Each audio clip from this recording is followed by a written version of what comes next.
Syederalun, selebgram Laura Anna meninggal dunia pada Rabu 15 Desember 2021 dalam usia 21 tahun. Kabar tersebut dibenarkan oleh sang manajer Sylvia. Sylvia mengonfirmasi kabar duka yang sudah dibagikan oleh Sandi Purnamasari, Nikita Mirzani, dan Aan Story.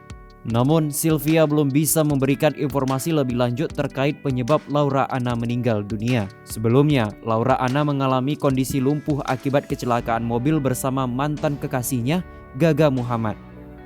Saat ini, Laura pun tengah memperjuangkan keadilan atas kejadian tersebut di Pengadilan Negeri Jakarta Timur. Pada 8 Desember 2019, Laura Anna mengalami kecelakaan mobil di Jalan Tol Jagorawi. Mobil tersebut dikemudikan oleh sang kekasihnya saat itu, Gaga Muhammad. Dampaknya adalah Laura Anna mengalami kelumpuhan dari pinggang hingga ke kaki.